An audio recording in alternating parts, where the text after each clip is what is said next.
Mr. Secretary, thank you very much for joining us. So we're at the Treasury Department. The President had a press conference yesterday next door in which he announced a whole new tariff regime, global. He'd been promising to do this, well, for 40 years, really. It came not out of nowhere, but it was clearly his intent all along, as stated. But it did rattle people, including some of his supporters. So I just wanted to ask you, big picture, where do you think this leads? Well, Tucker, and thank you for having me. And as you said, the president's been talking about this for 4 decades. Yes. And this is transformational for the American economy, for the American worker, and for the new Republican alignment. And it's a combination of the old and new ideas. Some of the old ideas were put away. I always tell everyone, and they don't want to hear it, the original tariff man was Alexander Hamilton. Yes. And he used tariffs to fund the new nation and to protect American industry. President Trump has added a third leg to the stool, and he uses tariffs to negotiate. Yes. But I think this is not unlike, I was a freshman in college when Ronald Reagan came in 1980, and new day in America. And when I talk to people now and they look back and they look at the Reagan years so fondly, yes, I remember what it was like, and it was choppy. And the president, very choppy.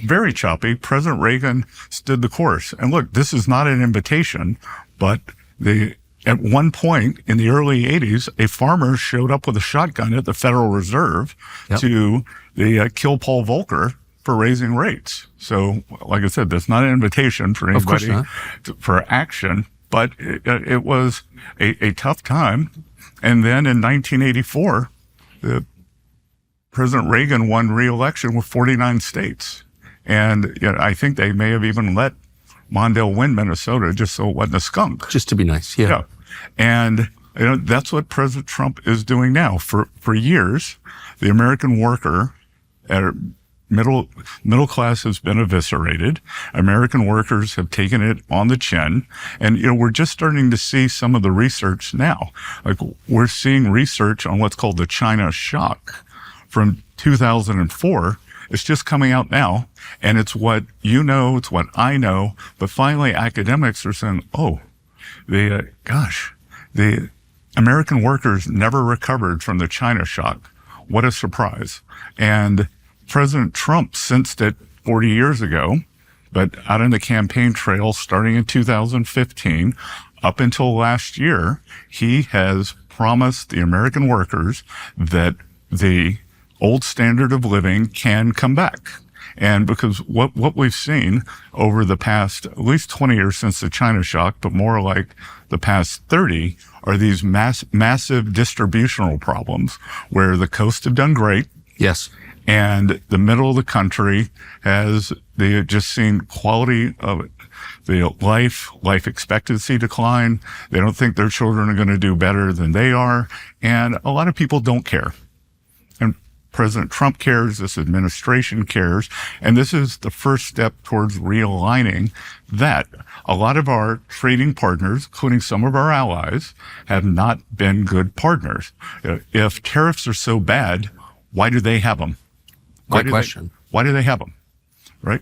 Or if the American consumer is going to pay all the tariff, then why do they care about tariff? Right. Because they're going to eat them. So, I think that this is the beginning of a process. We're going to reindustrialize, that we have gone to a highly financialized economy. We have stopped making things, especially a lot of things that are relevant for national security. I think one of the few good outcomes from COVID was we had a beta test for what maybe a kinetic war with a large adversary could look like. And it turned out that these highly efficient supply chains were not strategically secure. So that we don't make our own medicines, that we don't make our own semiconductors, that we don't make our own ships anymore. So I think if I were to say, like, was there any good outcome from COVID? It woke the world up to these supply chain problems. So economic security is national security. President Trump and I have talked about that a lot. So this is a national security issue that we're seeing here, but it's also an economic security issue. And it's to, I don't want to say redistribute, but it is to give working Americans real wage gains and enhance their lives. And I've said out on the campaign trail, one of my most frequent mottos was, Wall Street's done great. It can continue doing well, but it's Main Street's turn. It's Main Street's turn. And that's what we saw yesterday. It's Main Street's turn. So over the course of my life, 55 years, Wall Street really has been the commonly recognized measure of economic health. Like, how's the Dow doing? We've got entire TV channels devoted to tracking its progress, which has mostly been up during the course of my life. So if the average of, the equity averages fall, if the stock market falls, that's seen by a lot of people as like a measure that the economy itself is in decline. Do you think that's a fair measure? Look, the market goes up and down. Warren Buffett has a saying, in the short run, the market's a voting machine. In the long run, it's a weighing machine. And in the long run, it's going to weigh, do we have good policies? Yes. And I in my former business, I commented on market structure, market ups and downs a lot. I'm trying not to do that. Yes. But for everyone who thinks that these market declines are all based on the president's economic policies, I can tell you that this market decline started with the Chinese AI announcement of DeepSeek. Right. So the so-called Mag 7, the tech stocks, had been doing very well for about 18 months, led the market. And I think that there was kind of a real dose of reality in what was going on in AI. And I think U.S. is going to remain the leader in AI, but the AI-related stocks started coming down. So, like, if I were to analyze in my old hat, and this is the only time I'm going to talk about it, my old hat, what's happening with the market, I'd say it's more a Mag 7 problem and not a MAGA problem. Right. So it's a deeper, so actually the markets are, you're saying in this specific case with tech stocks, are taking like a real measure of the value of companies relative to foreign companies. Well, it's that. But if we look with the equal weighted S&P, even after today's moves, down 4% in the year. Or, in a long-term chart, you wouldn't even notice that. Yeah. And I think the most important thing that we can do, that I can do as the Treasury Secretary, that President Trump wants to do, is put in sound fundamentals for the underlying economy. And if the underlying economy is good, if taxes are stable, if businesses have predictability, if we have cheap and plentiful energy, if we deregulate, if we treat our workforce well, then we're going to have a great stock market. Fair. The president suggested in describing his plan for tariffs, he said, look, you could conceivably fund a lot of government with tariffs. And that would suggest that taxpayers fund less of the burden. And so do you expect that these will be accompanied by a congressionally approved tax cut for the middle class? Tucker, I just want to go back for a moment, too, that one of the things that the tariffs are doing is we are pushing back against other economic systems. So the Chinese have a very different economic system. They have low cost, some would call it literally slave labor. They subsidize industry with subsidized loans. They have a lot of non-tariff barriers. Your show can't be shown there. Yes. So we're pushing back against that. And with the tariff income, it can be substantial. And if we think like a classical model of tariff income would say, if there's a 10% tariff, then the currency would appreciate about 40% of that, so 4% of it. Then the producer in the other country would eat about 4%. And then the U.S. consumer might have a one-time price adjustment of 2%. So, in a 10% tariff, maybe the consumer pays 2% of it. We saw there was a study out recently from a group at MIT that shows that with President Trump's first China tariffs, which were approximately 20%, the price level went up 0.7. So to answer your question, if we could put on a 20% tariff and have the foreigners pay that and use that money to bring down our government deficit and keep taxes low here, that's a very unique formula that hasn't been tried in this country for a long time. And do you think, but it would require congressional participation to get there, to move tax rates, of course, are set by the Congress. So, well, what we're going to have now, we are in this very odd, what I would call betwixt and between the tariff income and what DOGE is doing in terms of the cutting government expenses. So CBO scoring, and for 35 years, I was on the other side of the wall, and I would always, CBO says this. And I didn't really realize that kind of CBO scoring is a lot like Enron accounting, that it's not real. And when you actually look at the real scoring. But you assumed it was on the outside? Sure. Well, they're experts. It's a congressional budget office. It's a congressional budget office, and they're well-intentioned people. They just have the nonsensical rules. Think about this: when all the scoring's done over a 10-year window. Yes. Okay? So they just assume 1.7 or 1.8% economic growth over the 10 years, and that never moves. Whether you raise taxes or cut taxes, doesn't move. So that's what during the campaign, when Vice President Harris was announcing all these big tax increases she wanted to do and things like that, that the CBO was scoring her very well, and President Trump wants to make the 2017 tax cuts permanent. That was kind of a blowout number, because obviously growth's going to go up a lot when you cut taxes. So, but that was a long way of saying we will not get credit for the tariffs in any bill, because Congress is not going to legislate it. President's doing it with executive authority, but the money will be coming in. We've already taken in several $100 million on the China tariffs from his first term. We take in about $35 billion a year just on the old tariffs, not on the new ones. So in the CBO window, that's about $350 billion, which pays for a lot of the president's promises on no tax on tips, no tax on Social Security, no tax on overtime, making interest deductibility on autos made in the U.S. And think what the president's doing here. He is backing into an affordability solution for the bottom 50% of wage earners, because they're the ones who will benefit from all four of those programs. So looking out, say, a year from now, so beginning of next April, do you have any sense of how much the U.S. government anticipates bringing in from the tariffs announced yesterday?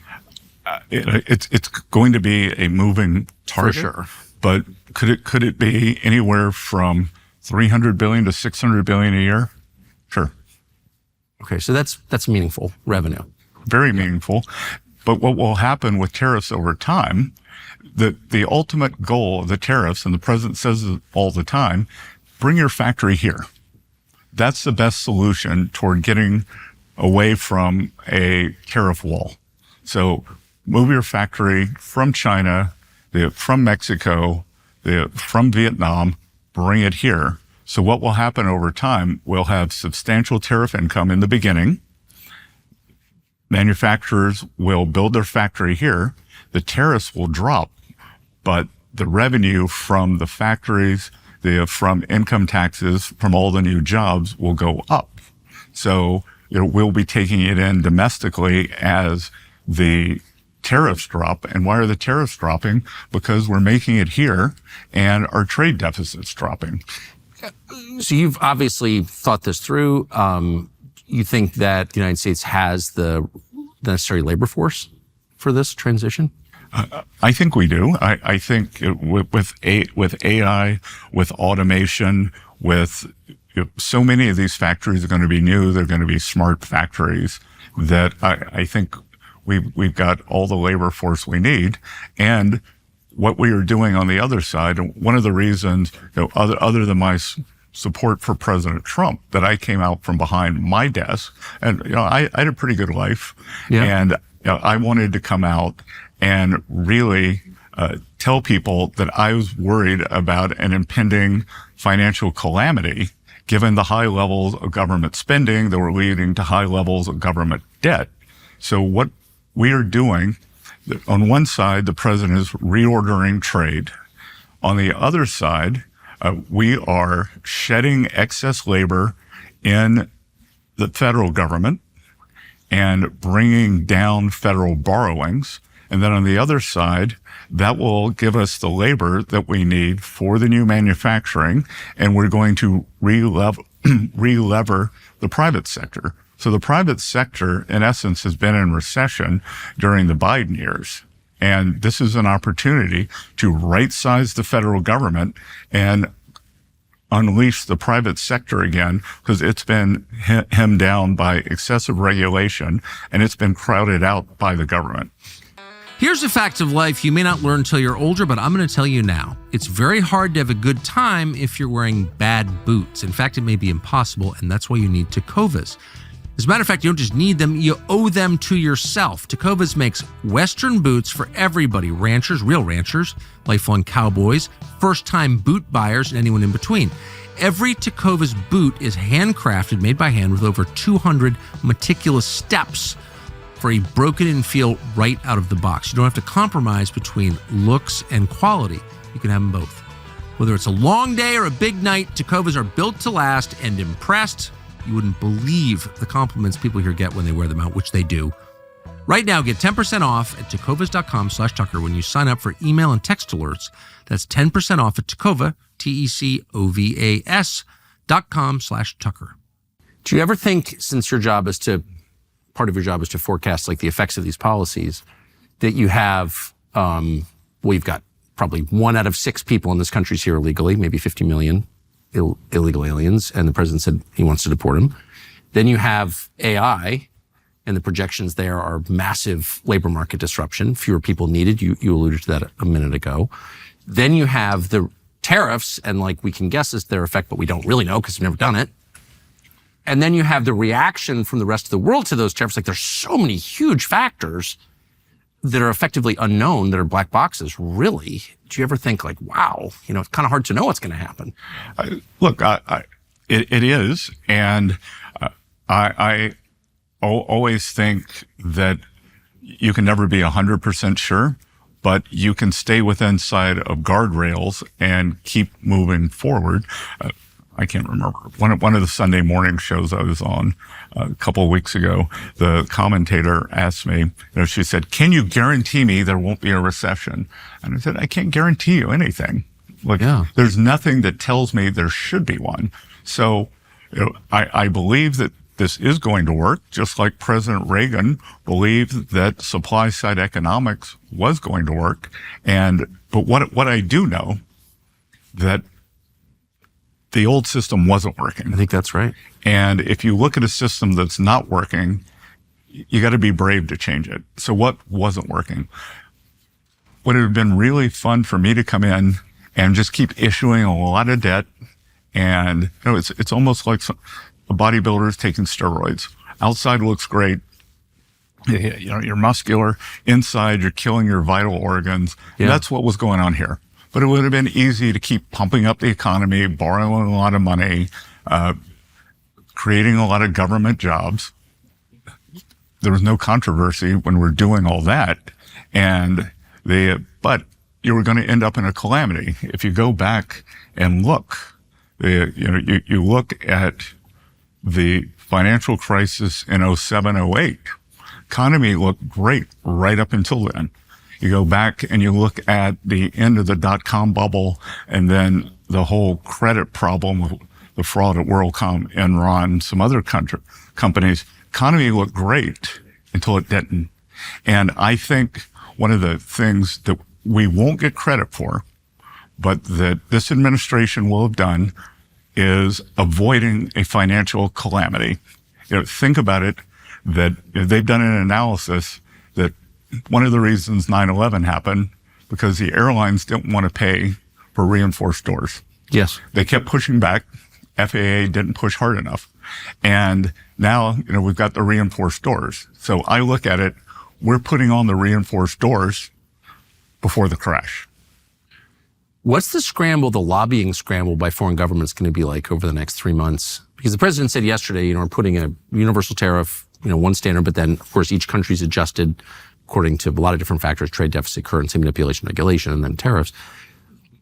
But, this is all, as you said, a moving picture. It's a developing situation. So, if pick a country, Vietnam, China, I'm going to really try to bring pressure to bear on this administration to adjust those numbers. What's that going to be like?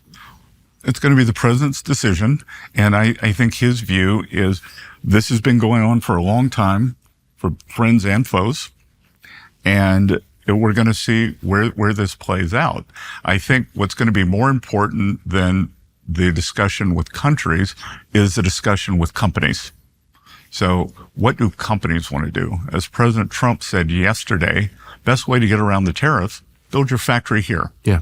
And what can we do here at Treasury to help that? We're pushing to get the tax bill done so we can guarantee the low taxes, full depreciation within the first year. We're working with Secretaries Burgum and Wright on energy security, and we're working on getting the regulations down. The president, I don't know whether he talked about it yesterday or the day before, Taiwan Semi, largest semiconductor manufacturer in the world, Lee Zeldin, the EPA commissioner, is working to push through all the permits that they need, because we've just gone into this regulatory morass where it takes so long to get things done in this country. So I think what will be more interesting are the individual company announcements more than the country announcements. You want to sell to Americans, you got to make it in America. Sure. Or pay the tariff. So how is China as a nation going to, this is such a big challenge. It's directly in their face. It's about every country on the globe, but it's really more than any other country about China, I think it's fair to say. How are they going to respond? What's their retaliation look like? Well, I don't know if they can retaliate for a couple of reasons. If you look at the history, and I used to teach economic history, and when you look at the history, we are the debtor nation. Yes. We have the trade deficits. The surplus nation is in the weaker position because the Chinese business model, and Tucker, by the way, the Chinese business model and the economy are the most imbalanced in the history of the modern world. We've never seen anything like this in terms of their export level relative to their GDP, relative to their population. So I think it is going to be very difficult for them to try to change the model. They're in a deflationary recession/depression right now. They're trying to export their way out of it, and we can't let them do that. But I think that when you think the Chinese manufacturing system is like that old Disney movie with the brooms carrying the buckets. Yeah. There's nothing you can do. That's their business model. It's not going to stop. Now, what could happen if you were to say, Scott, look, what's the dream scenario? That somehow there could be a deal where the U.S. and China, we want more manufacturing, which would mean a smaller part of the economy's consumption. The Chinese have this imbalanced economy with too much manufacturing, and actually the Chinese consumers really get the short end of the stick. So Chinese households, they're called in what's called the middle income trap. That could we do something together to say, okay, you rebalance, you consume more, manufacture less. We are going to consume less and manufacture more, and we'll be military rivals. There'll still be an economic rivalry, but we're going to level the playing field by a lot. Now, that's not going to happen tomorrow. That's not going to happen in a month. But over the next few years, they may have to come around because I think their business model is broken. I think President Trump's broken their business model with these tariffs.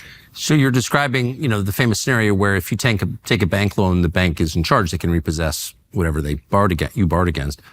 But if you take a big enough loan, you're kind of in charge of the bank. Exactly. And they've just got such a big deficit with us that they need our markets. They can't survive without them. Are you confident that there's like a clear enough channel of communication between the two governments that the details can be worked out and that nothing will go crazy in the meantime? Well, I think what gives me a lot of confidence is the relationship between President Trump and Chairman Xi. Yes. That when you have a direct line of communication at the very top, then I think it's very difficult for things to go haywire. Interesting. What about the rest of the world? What about Europe?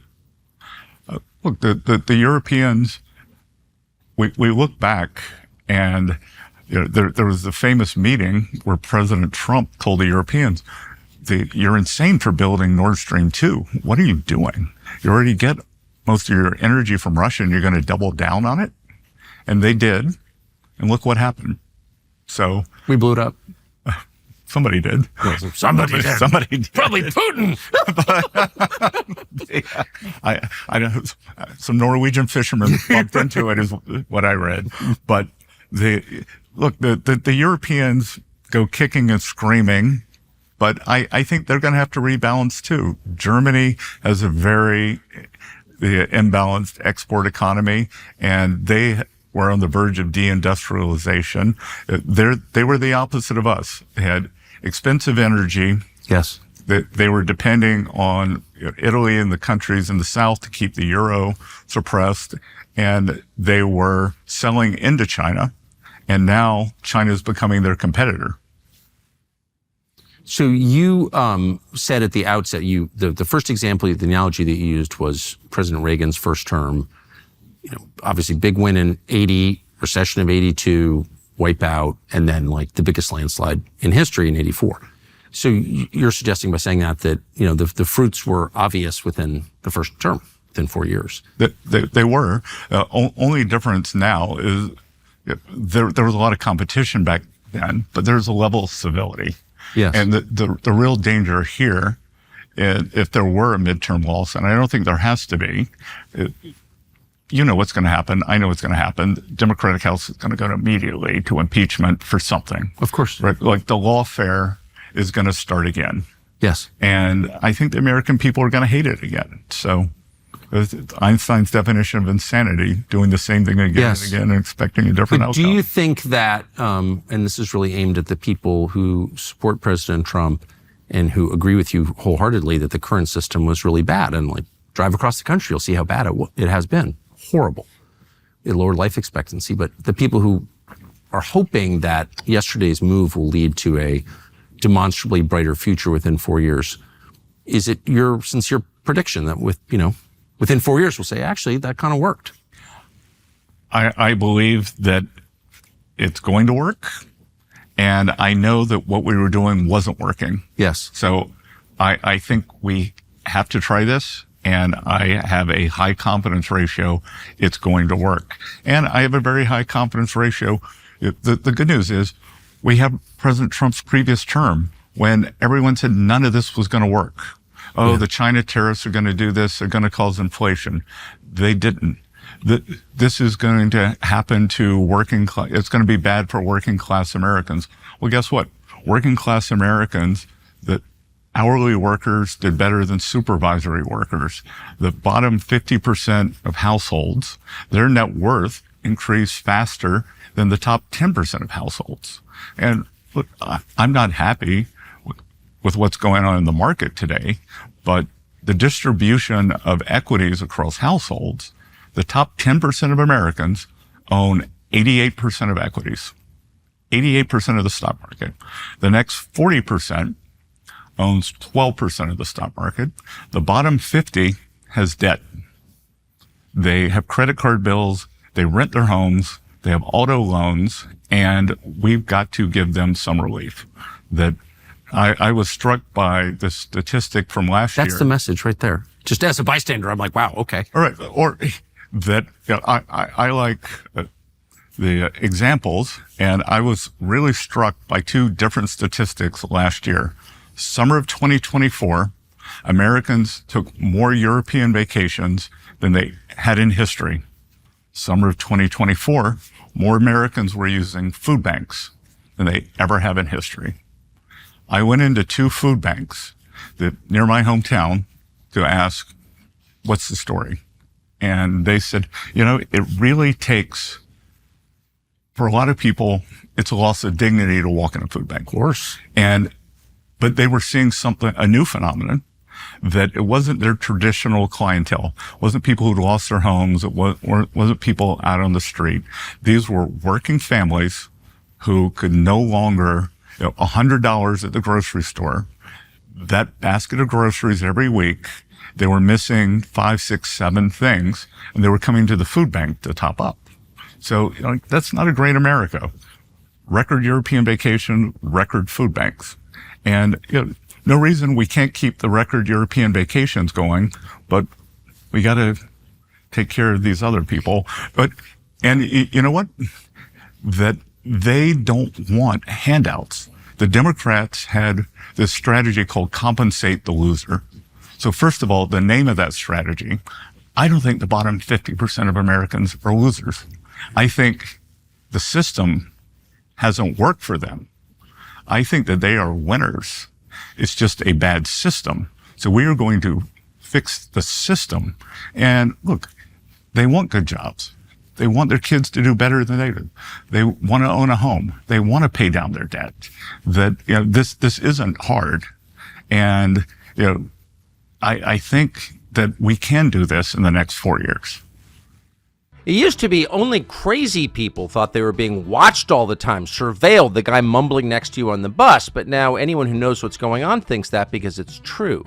Your phones are listening to you. Tech companies tracking all your online activity in order to profit off of what ought to be private information. Governments are watching too. It's a corrupt system. It's frightening. And the worst part is it's all legal. The government certainly will not help stop this. Of course, the intel agencies love it. So it's up to you to protect yourself. And that's where ExpressVPN comes in. ExpressVPN, which we use here, is an app that sends 100% of your online activity through secure encrypted servers.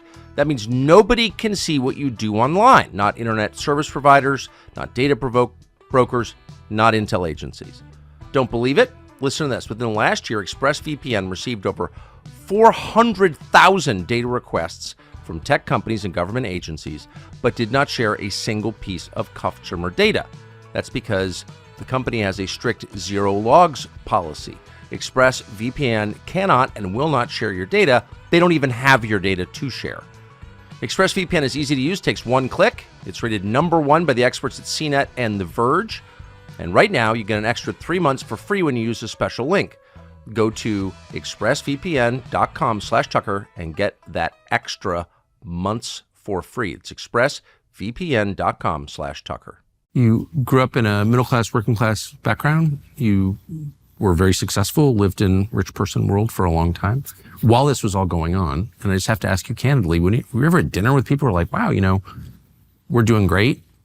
I live in rich person world too. I'm not criticizing you at all. But did anyone at dinner ever say, wow, I just tried to drive somewhere for 100 miles and this country doesn't look good. People are not thriving. Was there any sense of that among people you knew? No, they were more, my NetJet was an hour late. So I had the worst day. My NetJet was an hour late. You can't believe, oh my God, I'm going to switch charter companies. So that's, and look, Tucker, that I'm especially attuned to what I think's going on with the United States because, I will tell you, my family was very affluent. Early settlers, we were very affluent for about 250 years. My dad made a lot of bad financial choices. So when I was born, first 6, 7, 8 years, we were affluent. He lost everything.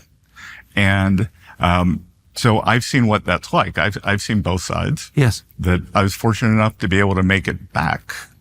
And that, I know what economic insecurity is like. And I don't think people should have to have that. Or if you want to work hard. Yeah. And people want to work hard. You were out on the campaign trail with President Trump. I was out on the campaign trail. And I got to say, one of the most So I went for the final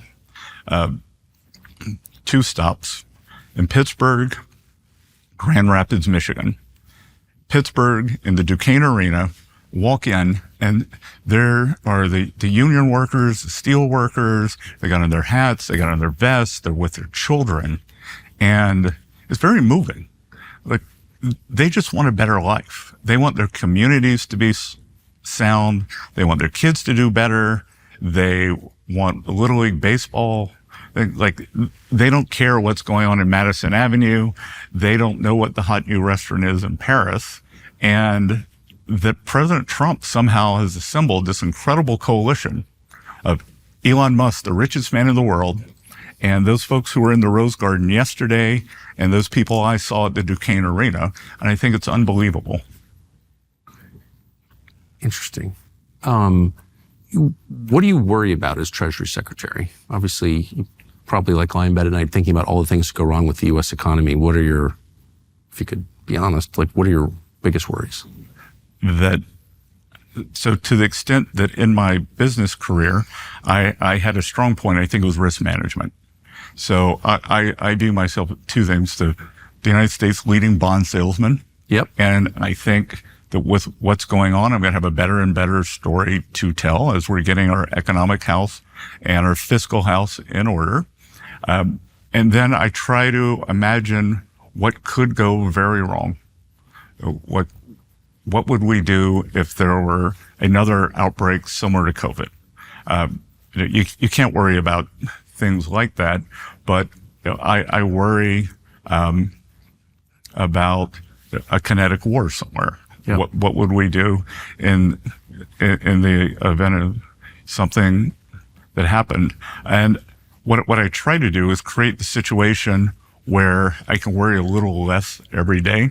So I'll tell you, I came in, I was confirmed on January 28th, and during the month of January, 10-year interest rates, which is probably the most important rate in the country, mortgages are based on that, business and capital formation is based on that.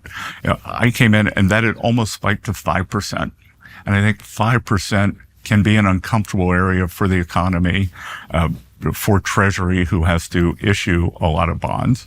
And now that I've gotten in, I worry a little less, but I still worry. We've got a tremendous amount of debt to roll.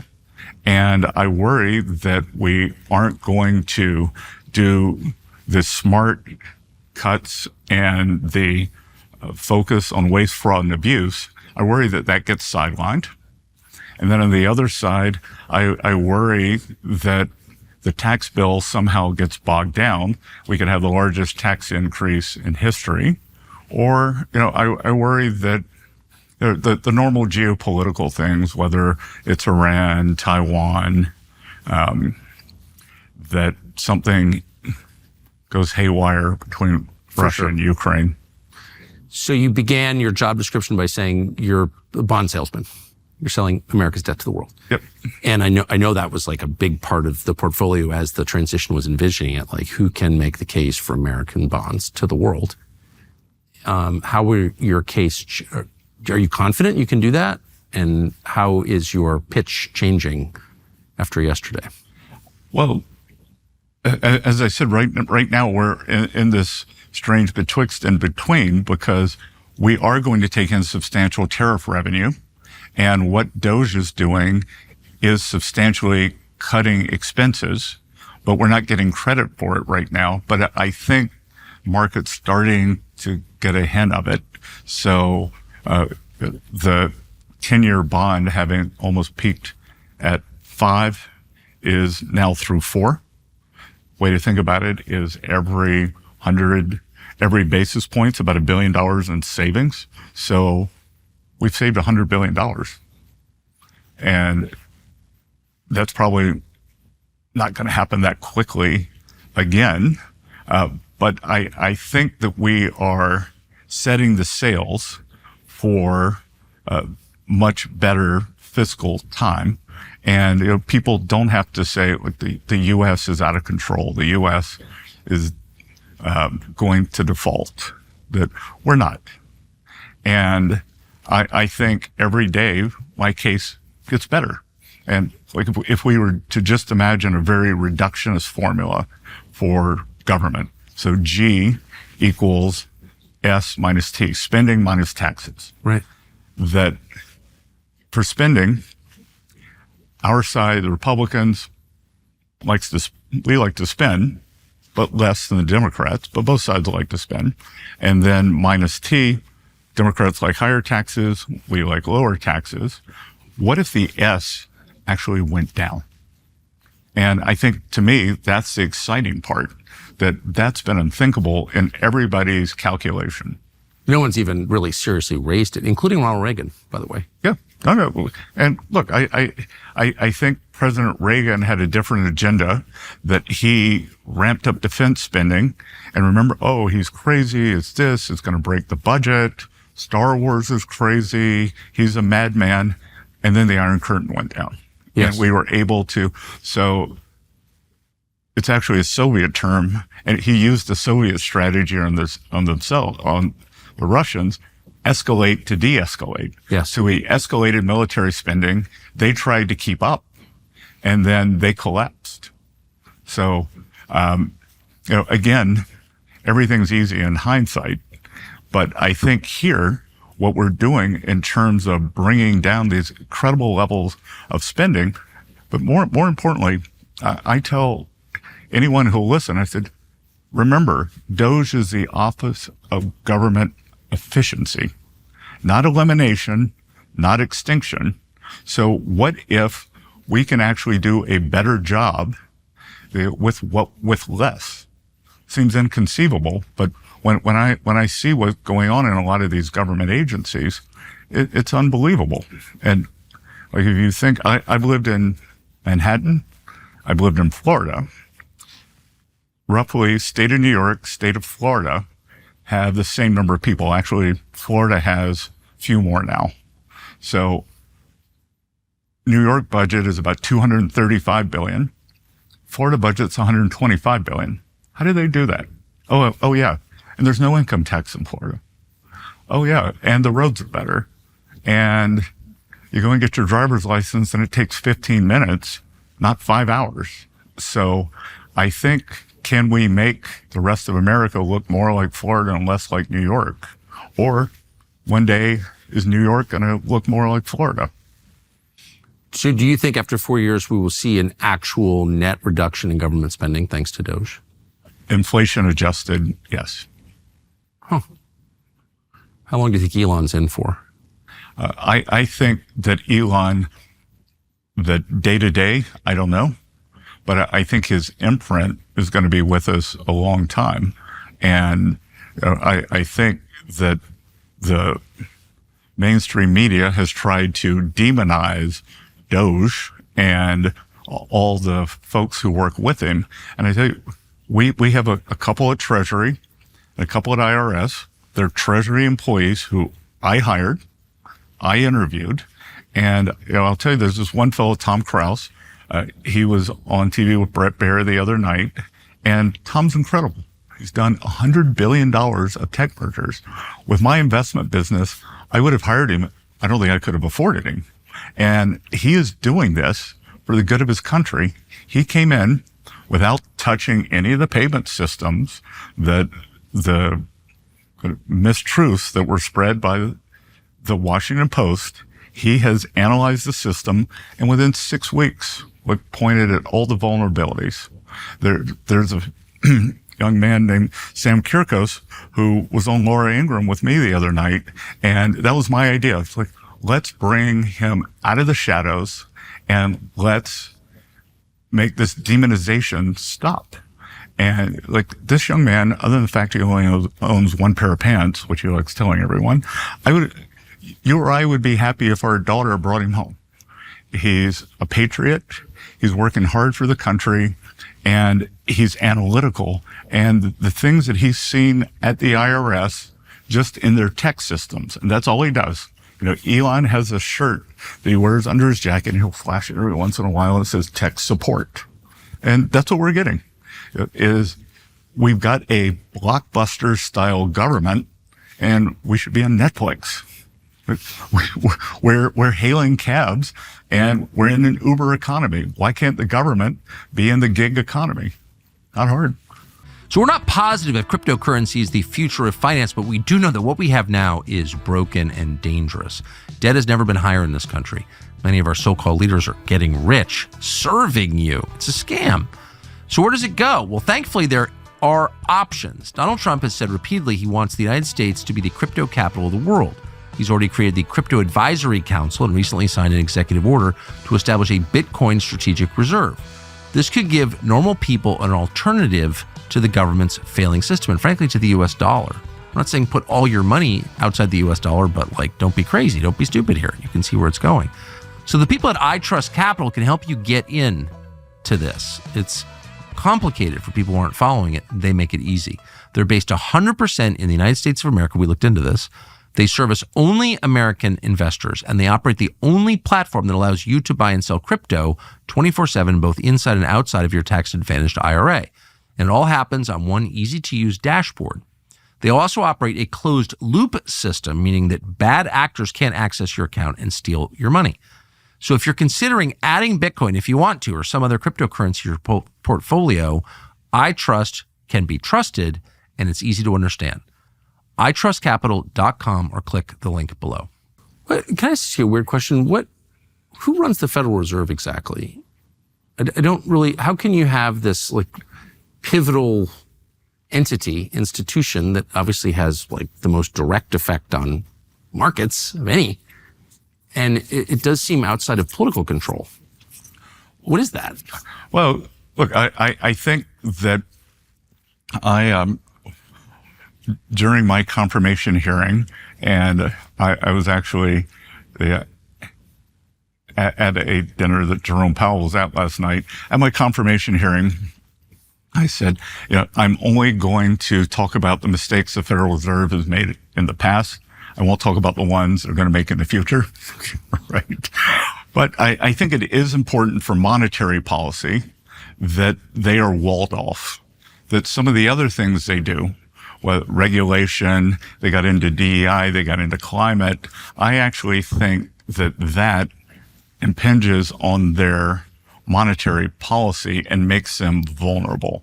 So I think that they should focus on monetary policy, doing the best that they can for the American economy, the American people, keeping inflation low.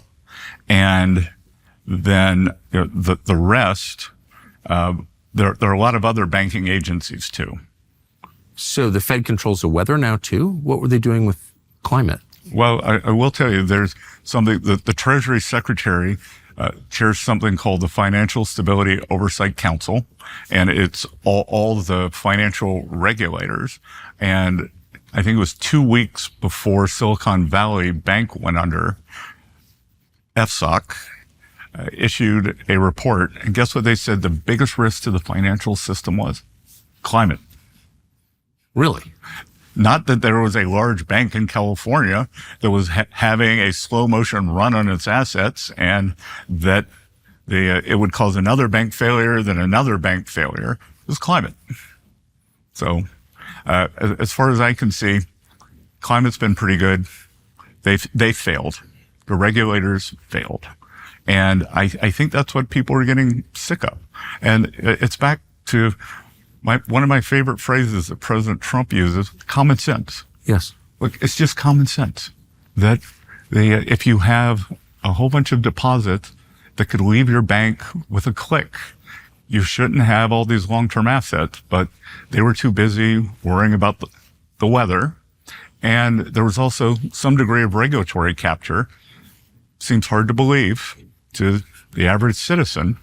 The CEO of Silicon Valley Bank was on the board of the San Francisco Federal Reserve, who was his chief regulator. They're going to tell that guy what to do? Why is gold moving around the world in such huge quantities right now? Well, a couple of things. It's moving. Physically, it's moving because of potential tariffs here. So, it was unclear whether we were going to exempt gold from tariffs, which I believe we have. So there was a big move out of vaults in Switzerland, out of vaults in London to get it into New York. And look, that there are a lot of different stores of value over time. Bitcoin's becoming a store of value. Gold has historically been a store of value. I think what's interesting is, where do we see the gold demand coming from? A huge amount is from China. Yes. Where they, as I said, they're in the middle of an economic recession / depression. People don't trust the Chinese currency because they have capital controls. There are 1.4 billion Chinese who all want to get their money out, and they won't let them. They will let them buy gold.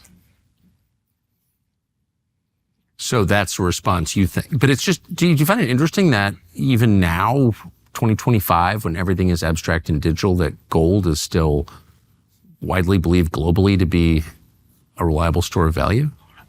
I think that gold has a lot of history going with it. Yeah. That friend of mine's grandmother, during Russia had a financial crisis in 98. Then they had a big inflation. And a friend of mine's grandmother went out and bought 18 bicycles and put them in her apartment. And that was her store of value. Yes. So how'd she do on the bike investment? Great. Yeah. Great. I wish I did that well. So, yeah, but that, look, yeah, gold also has other applications, a lot of applications, jewelry in India. But it's something that historically people have all agreed on. And gold can't have a fiscal problem. Gold cannot have a gigantic budget deficit. Gold cannot have a war. So just the fact that it is this isolated thing makes it very interesting. And the fact that the entire global trading system, until Richard Nixon took us off, was tied to gold. So you're not anti-gold? Oh, no. When I had my fund, I think people might have called me a gold bug. How'd you wind up interacting with Zelensky? President asked me to go to Kyiv. Well, he actually asked me to lead the economic agreement that was part of his peace plan. And I think it's important to look at the arc of President Trump's peace plan. And he had sequenced it really well. It was, we're going to sign a deal with Ukrainians, and it'll do several things. One, it will make the U.S. and Ukraine partners, so link us closer together. Two, it will be a symbol to Russian leadership that the U.S. isn't abandoning Ukraine. But importantly, three, it will show the American people that we have an economic stake and that we haven't just been doing these massive grants, which has been the history of U.S. aid. Of course. So Ukraine succeeds, we succeed, and it could be a long-term partnership. Now, I thought it was important to take the agreement to Kyiv and present it to President Zelensky. Everyone was telling me, oh no, having meet you in Vienna, he's going to be at the Munich Security Conference a few days later. I said, no, I want to go there and discuss it with him. And that's how I ended up going to Kyiv. Very, very interesting going to Kyiv, fly to Poland. Yeah. Then you get on, I don't know if you've been on it, get on this night train for 10 hours and you arrive at Kyiv at 8:30 in the morning. And for anyone who they said, oh, the President Trump selling out to the Russians, not selling out to the Russians bombed Kyiv 4 hours before I got there. They hadn't bombed since November. So the Russians didn't like the look of this deal because it thought that it was actually something durable for the U.S. people and the Ukrainian people. So what happened? President Zelensky was in the mood to sign the deal that day. We had a spirited discussion, and I said to him, you've got 50 reporters out there. I am here to show that there is no daylight between the American people, the Russian people, between, Ukrainian people, between the American leadership and Ukrainian leadership. And I said, you've opened up daylight size of the Grand Canyon. What are we going to go out and tell those people? He said, tell them I'm going to sign the deal in Munich. I said, so you're going to sign the deal when you see Vice President Vance and Secretary of State Rubio in Munich? Yes. He didn't sign it there. There was a lot of back and forth. The following week, they're begging to come to the White House and should make him sign the deal before he comes. And then he got to the Oval Office and blew up what should have been the easiest thing to do in the world. He was supposed to show up, have a press conference. We were going to have a private lunch. If he had anything on his mind, there were going to be 9 of us, 9 of them in the White House dining room. He could have aired his grievances then. And there's a famous photo in the East Wing ballroom of everything laid out on the table to be signed. And it never got signed. So this is an unelected president of a client state whose bureaucrats are being paid directly by American taxpayers, including their retirement accounts are funded by us. And they have the lowest retirement age in Europe. It's 60. To put it in contrast, France is 62 and Italy's 67. And we're paying for that. And so at a certain point, you wouldn't expect a man like that in a highly precarious position, I think it's fair to say, to assume a high-handed tone with American officials and berate them and sniff a lot and say, just basically act like a crazy person. How do you account for that? The arrogance. What is that? Look, a couple of things is he was a performer, kind of a vaudevillian, and he was an ordinary person thrown into a fraught time, rose to the occasion. Yes. Was heroic. Yes. And I think is stuck. And I think under a tremendous amount of pressure. I think that some of the government officials around him and the cabinet are very good. I think some of the people around him, he's not getting the best advice, that his advisors are not perfect.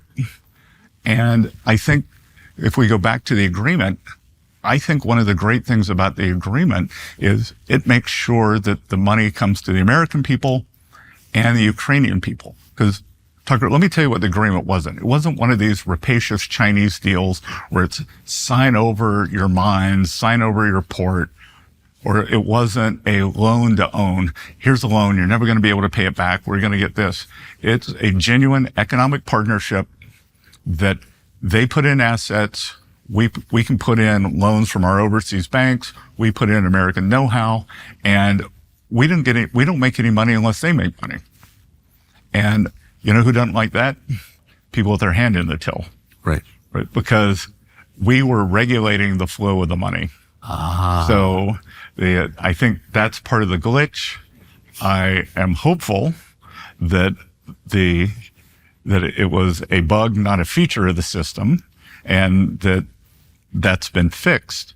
We're expecting a Ukrainian technical team beginning of next week, and I'm hopeful we can get this thing signed and go back to a win-win situation. Because President Trump, I didn't give you the full arc of the deal. President Trump wanted to create this deal with the Ukrainians, then be able to go to Russian leadership and show them that we do stand with the Ukrainians, but on an economic basis. And then the Russians would be incentivized to come to the table also.